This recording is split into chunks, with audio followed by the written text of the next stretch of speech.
Welcome, Freda. Welcome one more time to the Discovering Unknown Frontiers of Consciousness with Sri Aurobindo's Savitri. We are discussing Canto 2, the issue. And today we will start from the line on page 13. Out of a timeless barrier, she must break. So would you like to take a lead today to read? Yeah, I will start. Out of a timeless barrier, she must break, penetrate with her thinking depth of the void's monstrous hush, looking into the lonely eyes of immortal death, and with her nude spirit measure the infinity's night. The great and the dolorous moment now was close. A mailed battalion marching to its dome. The last long days went by with heavy tramp, long but too soon to pass, too near to end. I think we should stop there and see what comes in our mind.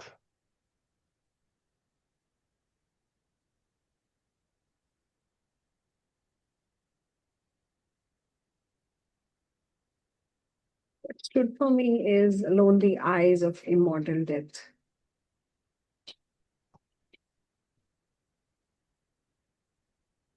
That was my first.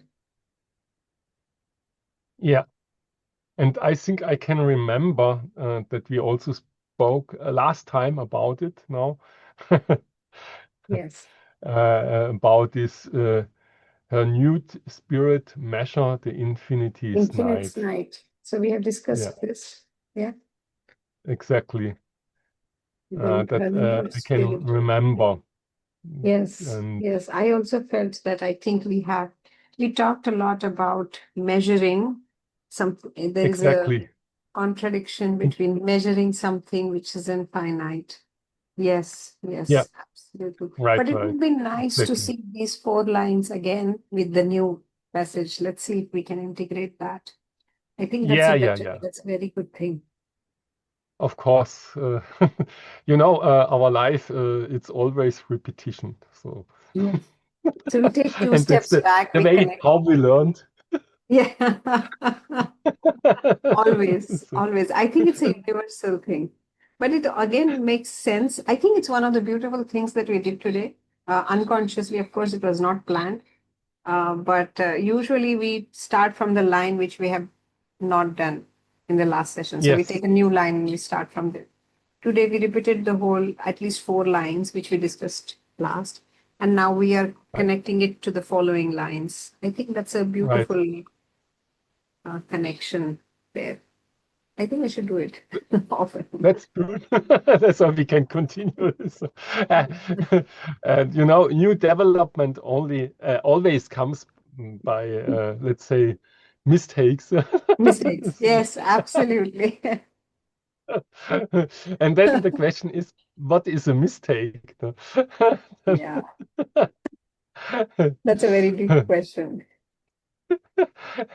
I think that answer we can also find here in the text, Yes. because Sri Aurobindo writing about that things. And it's also interesting because I wanted to understand if Sri Aurobindo writes something about statistics. Mm-hmm. Okay. And I not found anything about statistics. He writes about statistics. No, he not write. Okay. I And remember reading somewhere, I don't know, I'm not going to give references anymore because I always end up giving wrong references. But I recall somewhere reading his take on statistics, so not statistics specifically, but mathematics. And he didn't show much interest in it. I I think think he it's a little mentioned, bit now mathematics is different, of course, to statistics. Um, but when we speak about mistakes, then we automatically speaking about statistics. And for him, and that we can also see in Savitri, uh, um, it has a line, and therefore it's not a mistake what happens to Satyavan and in the end to Savitri. It's like karma, or it's a must of the development of the human, and therefore uh, he not describes this by statistics, because when you describe it by statistic, you have to know, okay, it's probability. Right. I found it quite interesting. Hmm. By the way. Very interesting indeed. Yes. So, yeah, probability can also be understood as chance, right? Yes, exactly. Yeah. Hmm. And in Savitri, he mentioned chance, for example, that I recognize. But then he said, it looks like chance for humans. Uh, but in the end, it's a greater plan. Yeah.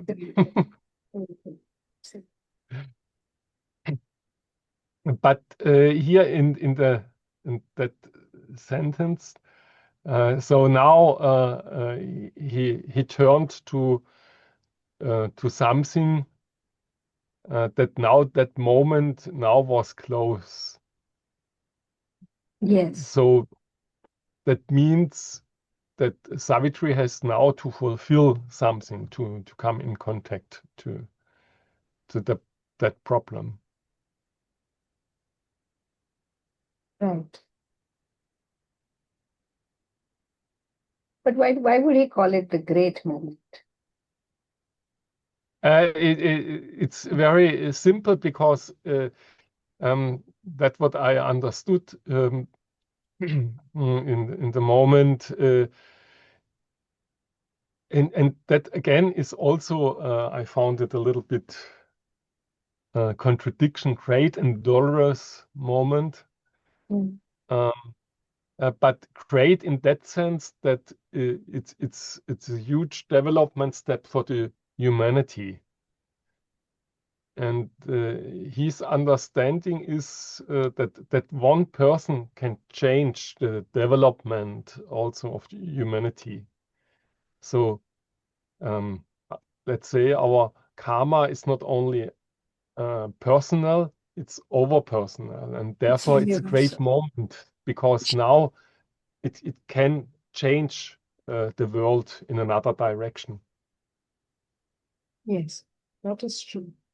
I think so far, wherever we are reading, we always come across these contradictions in his lines. He put measure Yes, and infinite in the same line. He put something like great and dolorous. I don't know what is the exact meaning of dolorous, but I'm guessing that it must be yeah, opposite. we can see. We can see feeling expressing great sorrow or distress. The great Yeah, you and see, né? And therefore it's this. Uh, so it's opposite. so it's because when we read great, it has for me first when I read the great moment, it has a positive emotion to it. And when great and dolorous, but it's a profound moment, but at the same time, it's with extreme sorrow. And does it mean that the moment where Savitri is about to, I mean, that is the purpose probably. Is it her life's purpose that she will be, that moment has become close where she will be acquainted with, or she will have to act upon her life's purpose? Mm. And now here, as we read also last time, so everything now is about that situation that she has overcome the death. I think that is this great moment. So and she has also overcome the death of Satyavan and then the discussion with death. Yeah. And uh, and here in that passage, he describes what she has to do and what has to happen for her development. And out of that view, it's on the same time a great moment because uh, he knows when he wrote it, of course, no, that she could overcome death in that passage. And she also changed the world in that way that suddenly death is not anymore a must, and also karma. This And I graph of, think that that's a sorry, great please. moment. But on the other hand, you have this contradiction. It's also a dolorous moment or a very harmful moment for herself, no? Because she comes in contact with a lot of emotional conflicts and all that things. But she has to overcome in the end that it gets a great moment. I think this whole passage, starting from the issue, the first line of the second canto, until now, it feels like it Yes. started very slow. It feels like a, I mean, emotional. If we have to plot the graph of the emotions here, it feels like an exponential functions where the time is running out, and then the moment is really close, and it started with her waking up, and it started with that slow pace, with the feeling sinking in, the clarity coming in, that what she needs to do, and then her inner strength slowly coming, and realizing that death is right in front and cannot be avoided anymore. And now it sort of feels like that the time is going too fast, that there is no time for the to deal with the emotions right now. The emotional graph is going really high up, but the time is really slipping away. Mm, I see. Should we go ahead? Yes, please. Alone amid the many faces loved, aware among unknowing happy hearts, her armored spirit kept watch upon the hours, listening for a foreseen tremendous step in the closed beauty of the inhuman wilds. A combatant in silent, dreadful lists, the world unknowing, for the world she stood. No helper had she save the strength within. There was no witness of terrestrial eyes, the gods above and the nature soul below were the spectators of the mighty strife. Mm. Anything particularly stood out for you? Yeah, because now, as we are Aurobindo describing um, that problem, how she can solve it. And I think um, the central point is in this sentence that there was no helper.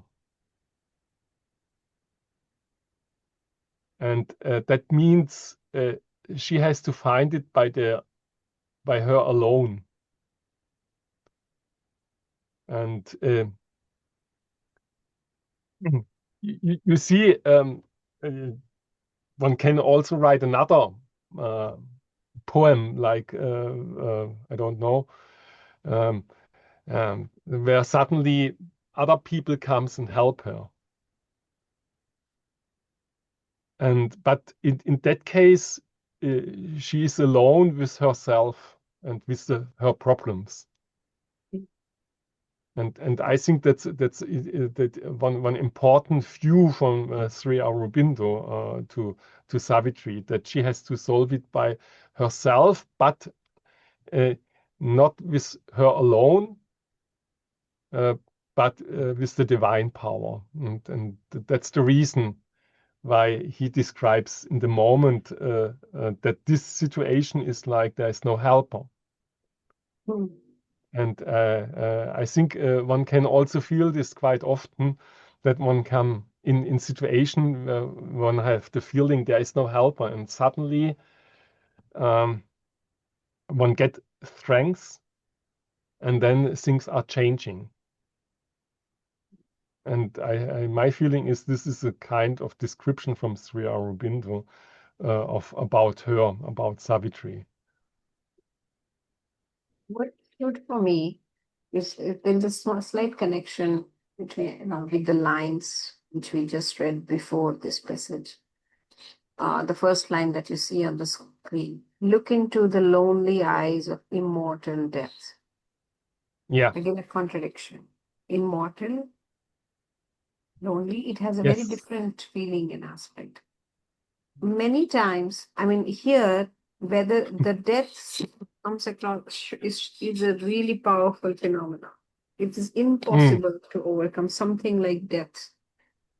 And Sri Aurobindo refers to it as lonely, whereas so many times he is referring to Savitri alone, but he never refers to her as lonely. There is a huge difference. I feel that's very striking for me at the moment. She is alone. She's absolutely alone. But she's not Yes. lonely. Yeah, exactly. Yeah. He never refers to her as lonely. She never has this feeling that I am lonely in this big situation myself. So And I think there are some moments where she not know what to do. That we it's can see possible. Yeah, also it's in possible that you Savitri. don't know. I mean, Yeah. there is no clarity. She doesn't know what to do. But she never feels happy. Feeling lonely is a very, mm, this feeling is very heavy, you know. Feeling lonely, Right. it has a very heavy feel. Like if you're lonely, Yeah. you feel like you're sinking in bed. If you're lying down in bed, you feel like you're sinking in.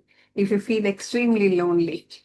But being alone, let's say if you're alone in your house, doesn't mean that you're not enjoying being alone. Some people actually love being alone, introverts like. So it Yeah. has a kind of a sense of strength attached to it. Like being comfortable in your own skin, or being, people say that one of the hardest thing to do is to live with oneself when no one else is around. It can only Yeah. happen when you are absolutely uh, ready to face every aspect of you, and you have made peace with every aspect of you within you. Yes. Does that make any sense? That means you have no conflicts, inner conflicts. You have confronted your inner conflicts and you have sorted it out, or you have at least gave them, you have accepted that they are, and you have let go what you need to let go. And then you're absolutely okay being alone. Savitri is already there. you know, there is no inner Yeah. conflict. So for me, a question comes up. Was there also a moment in Savitri where she felt lonely? And for that, Was it? I looked in the Supra app, if I can Yes. find there Yes. Would you like something. to share it? Shall I stop sharing my screen? Uh, let's see, because yeah, we can do that.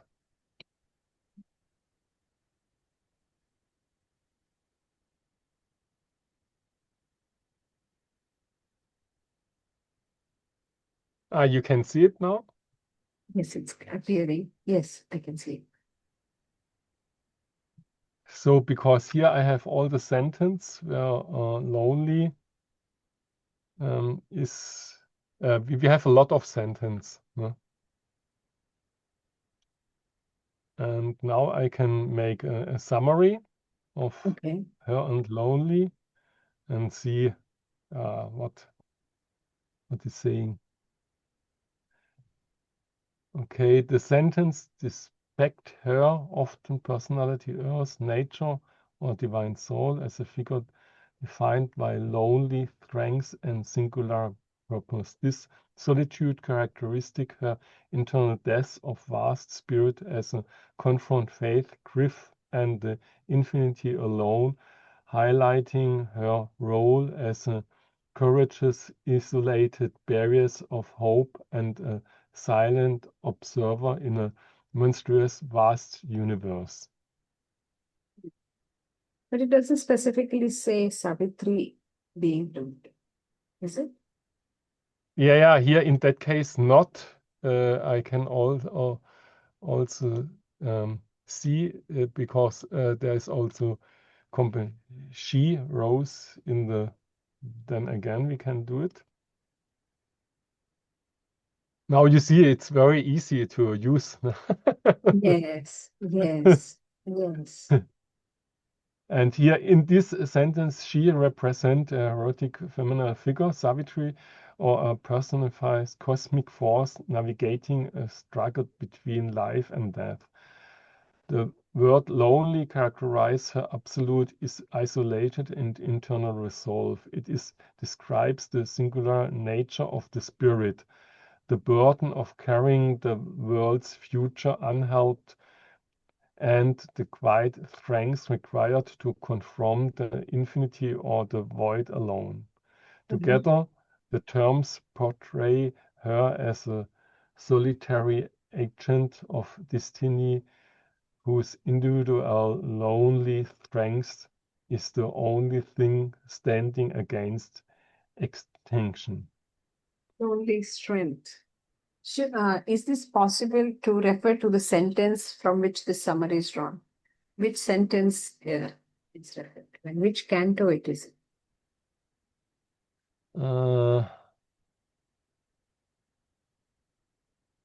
Lonely strength. Yeah, let's see. We can.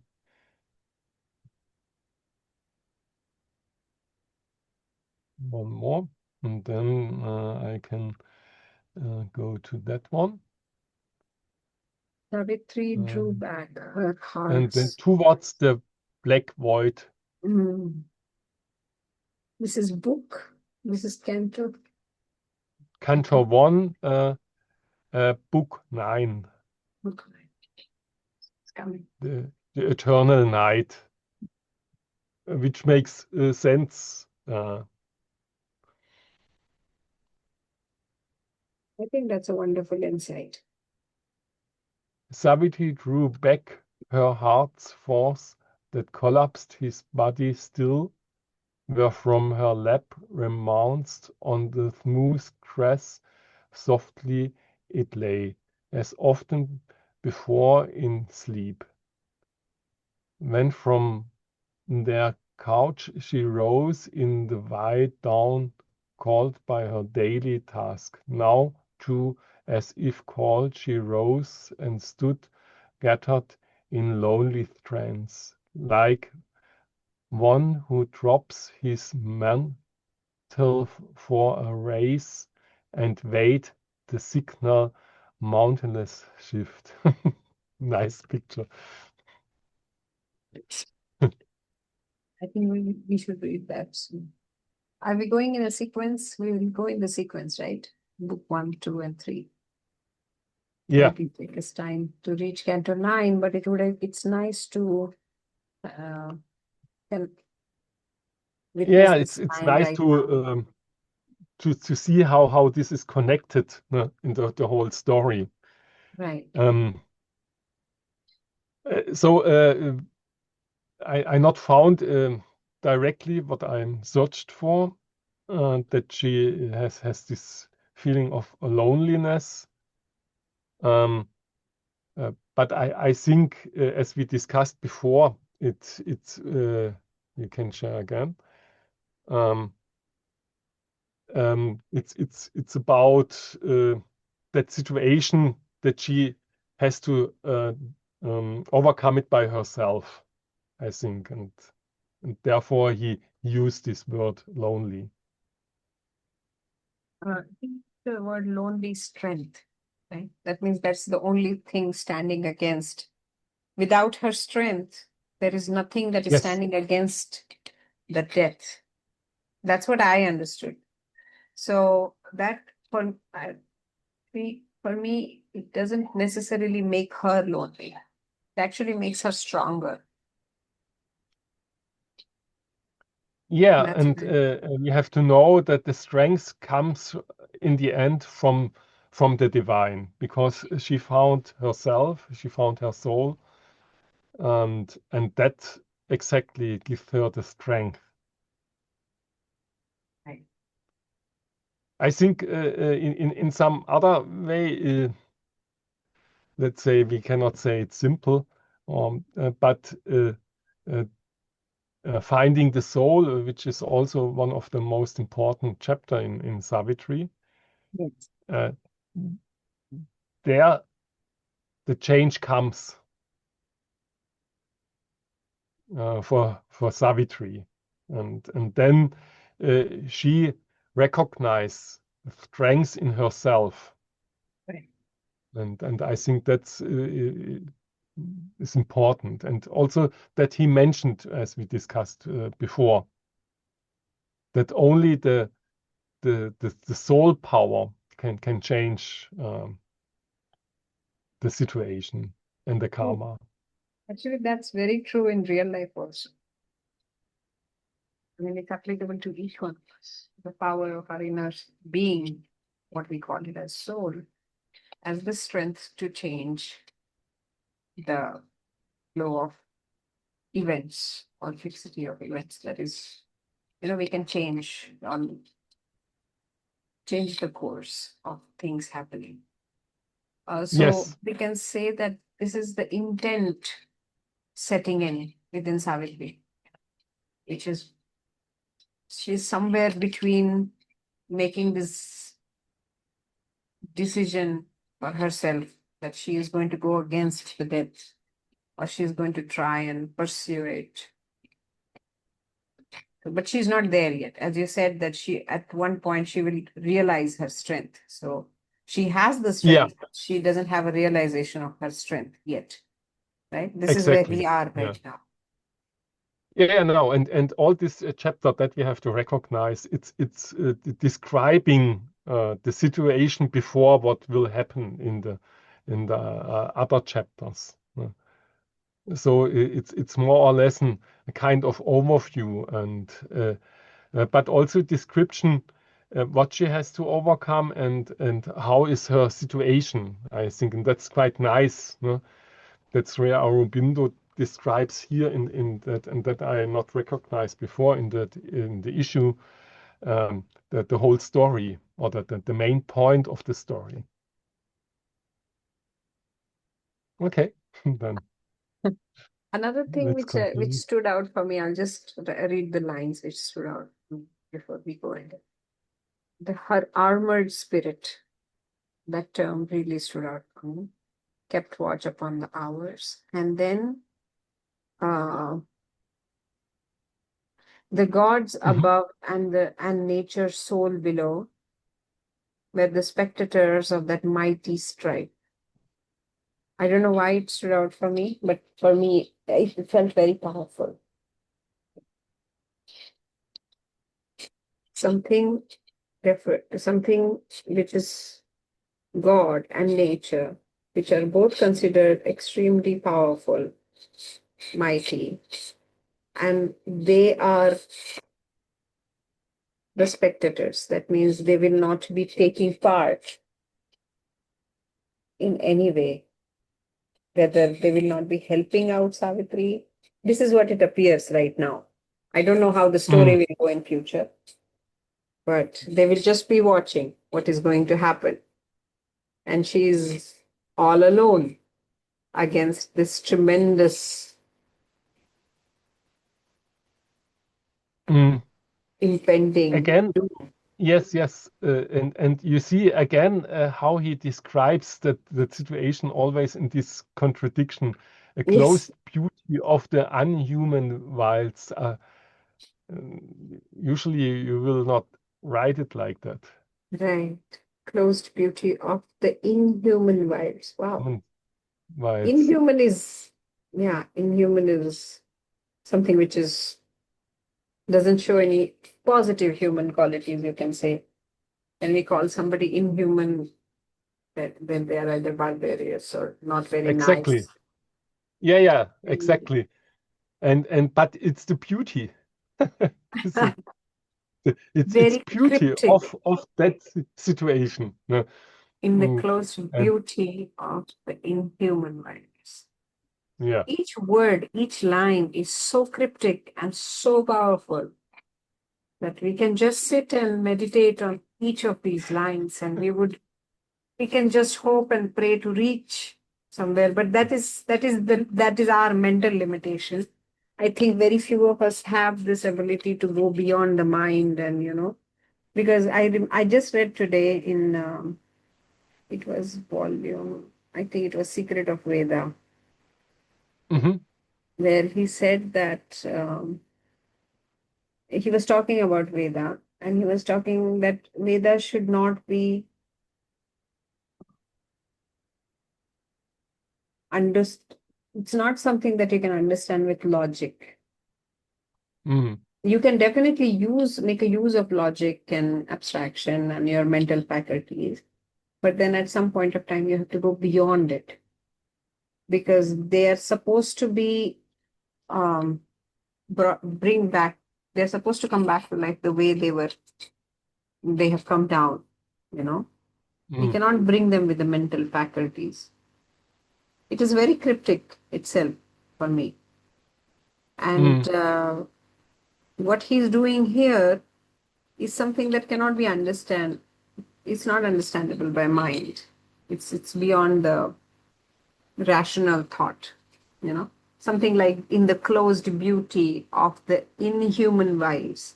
These two terms rationally doesn't come together in the mind. There's no beauty in Mm. the wilds of inhumanity.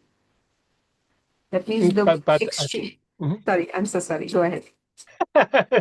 So yeah, you are no, you are right. So you not use that in the combination. Um, but again, what I can feel here, that our inhuman situation sometimes has also a beauty, and that's the other view on things. As long as you believe that the divine power will be stronger as death, for example, then you can also find some beauty in things which get worse. And now we're coming back to reality. Mistake suddenly give a great invasion. So and so I believe he likes to destroy that black and white looking Yes. on that situation, and that's the reason why he using in that description always the contradictions, and then Somewhere there is we always, yeah, the coexistence of terms as we know as positive and negative, good and bad. Somehow they y- coexist in yeah, his lines. exactly, That's and he very brings it close together, and because he bring it close together, then he opens something that we think about. It's not like that we living in a beautiful world and everything is beautiful, beautiful. But no, but the other side is also wrong, that everything is bad. So we're living in a world where everything is together. And we are alone in that world. No? That's also interesting. Like Savitri in her situation.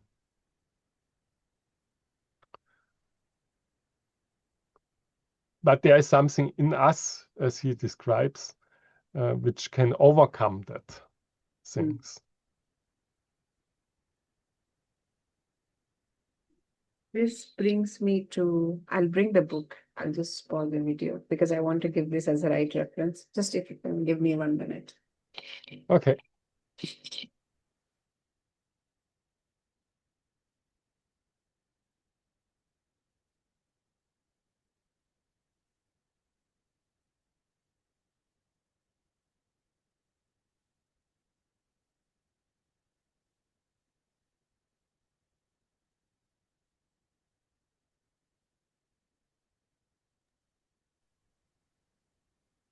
Yes. So, I just wanted to share something here. Since we are talking about this two extremes, positive, negative, and good and the bad, and how it's coming together in Sri Aurobindo's writings, um, I've been reading Taittiriya Samhita, which is the Krishna Yajurveda book. This book is Okay. written by R.L. Kashyap. He's a very, very, really good author, and he's working in. So he has dedicated this books to Sri Aurobindo. He's a great devotee of Sri Aurobindo, and he worked on his commentaries on, Vedic hymns, and he also written about Taittiriya Samhita, which is a part of Krishna Yajurveda. And there he tells a story of origin of the term Taittiri, Tittir.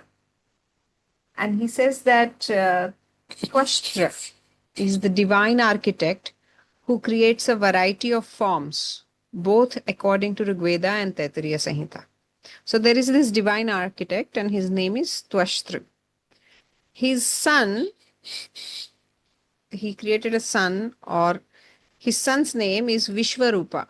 Vishwa means entire universe. So it's a universal form. That is the literal translation of Vishwarupa. So his son or creation, Vishwarupa, the all form had 3 heads. So this son is someone who has 3 heads. So his one head imbibed soma. Soma rasa is something, it's a divine drink. Only gods have access to it. That is what is written in the Upanishads. The second head drank sura. Sura can loosely be translated into toxicating drink like alcohol. Right? So one head drank soma, which is the divine drink. Other one is sura, which is intoxicating thing, which is more like a, like alcohol or liquor, you can say. And the third head ate food, anna. Now it is capable of all 3 things together. Divine, asuric, which is in non-divine, which we call as evil or, rakshasa, and human, because humans eat food. And Indra realized that he will be super powerful because all these 3 things, the divine and the demonic and human, all these 3 heads coexist together. So that means it is all powerful, and it will take over my authority over the world or whatever. So he cut his heads, and the 3 heads got separated. That's why there is a gap came between the soma, which had only. So soma is so Kapilanjala means rays of spiritual sun. It is the synonym of Chataka bird, which drinks the waters coming directly from the sky before it touches the earth. Kalavinka means the one who destroys knowings. So these are the names of the heads. So one name of the head which drank only the divine drink Soma is called Kapinjala. There is a type of a bird, we call it Chataka. I don't know its English name, but they say that he doesn't drink water from any lake or a pond. He waits for the rains to come. And only when it rains, he will directly drink water from the clouds before it touches the earth. It is somewhere there is a connection between the Somarasa, you can call it like divine drink. And Kalavinka is someone who destroys the knowledge. So he's where the ignorance is born. And the Tittiri, which is the name of the third head, is one that ate food, which is the human form.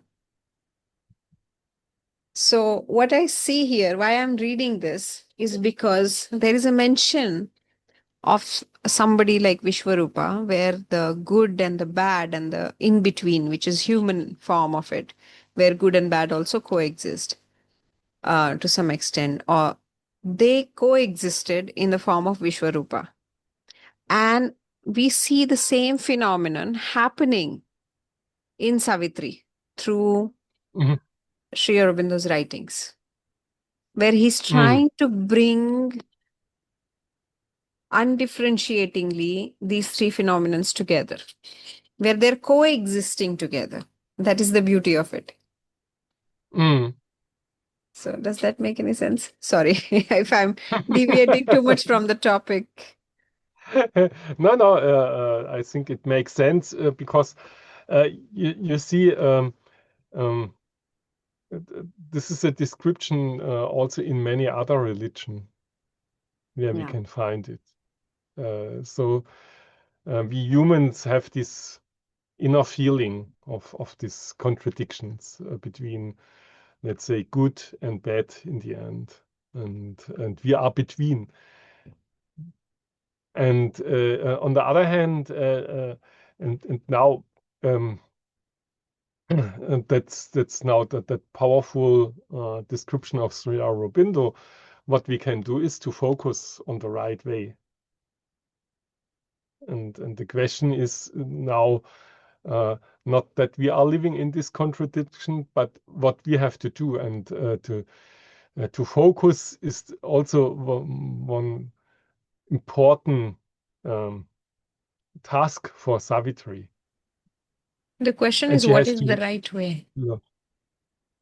And here in how Sri Aurobindo describes is to focus on the soul, and then everything will get beautiful. I think that's wonderful. The description. Unfortunately, in reality and for oneself, then it's always also difficult. You know? But that is anyway then a kind of process where each person has to go through in individual situation, what I see in the moment. No? But how he describes in Savitri, it's like that.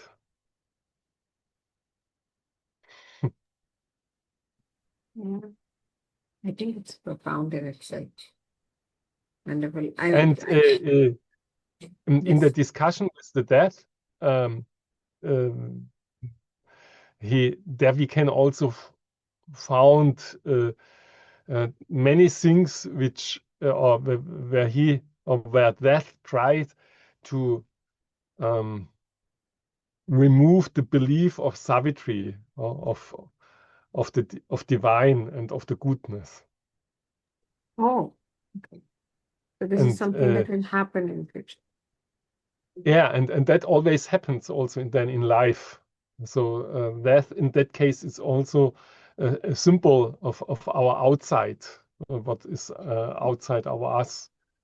And then we starting always to thinking about is this true or not? No? And then we have this half truth.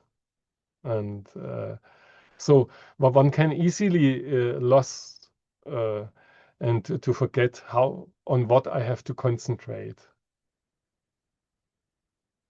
But as we also found out, Savitri has to also have this development.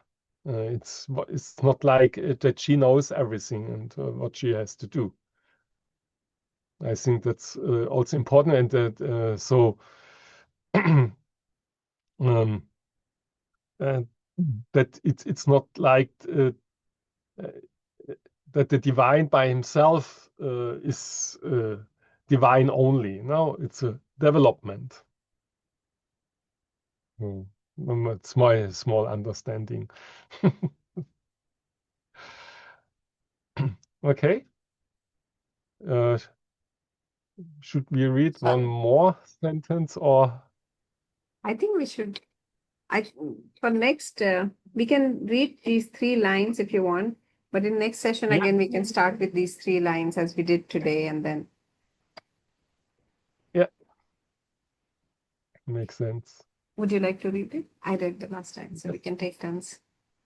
That's okay. Around her were the austere sky pointing hills, and the green, murmurous, broad, deep-thoughted woods muttered innocently their muffled spell.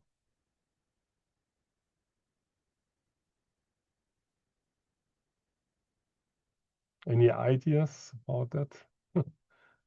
Somewhere it connects to the gods above and the nature soul below, where the spectators of the mighty strive.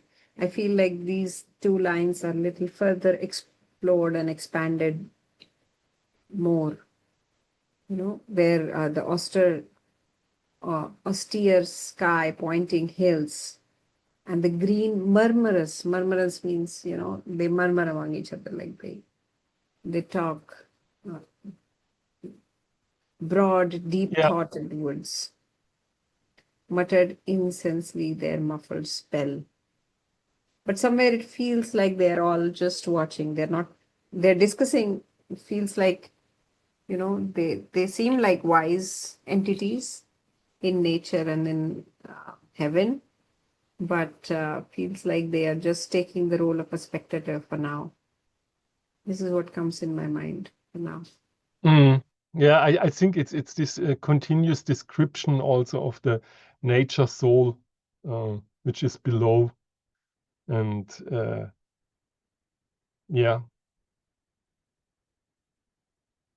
and yeah, let's say the deep description of the nature in which we are living, which is around us. Yeah. Yeah. Yeah. And so I only want to share. So a few days ago comes a lot of snow, and then we drove to the snow with the car, which was not so easy. So this was a small adventure. But then middle in the night, we came at home, and then we walked around, and we found out this beauty of silence when the snow was falling down, and nobody else was there before. That sounds So it was a amazing. beautiful moment. That sounds amazing. That sounds amazing. I have never seen a snow in my life. Oh, okay. Then you have to come to Germany or to Switzerland. I've only seen it in movies and, in videos, but I never Yes. got to experience snow. Mm. Yeah, it must be wonderful. I can imagine it. No, it had So, something, that moment has something untouched, I think, where we can feel. nice. Wonderful. So, should we stop here today? Yeah, please. And next time when we meet, we can start from around. I can bookmark it for now. Yeah. And Yes.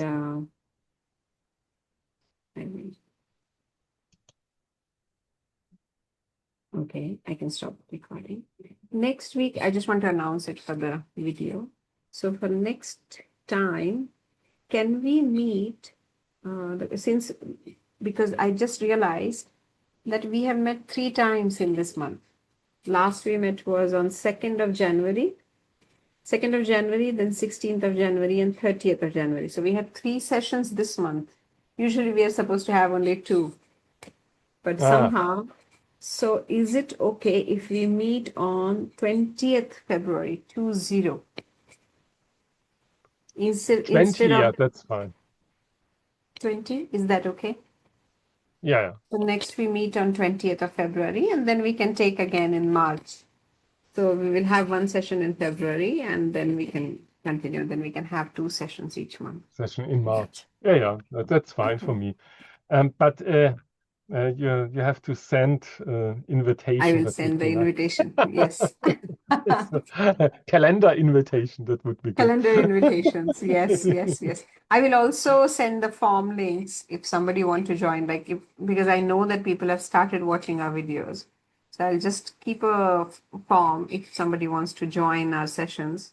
I can put it in the description, and then they can access the form and they can join us and they can take part in these discussions and share their wisdoms and Yeah. experiences. So, okay, with that, I think I'll close the session for today. Okay. Thank you. See you. Bye.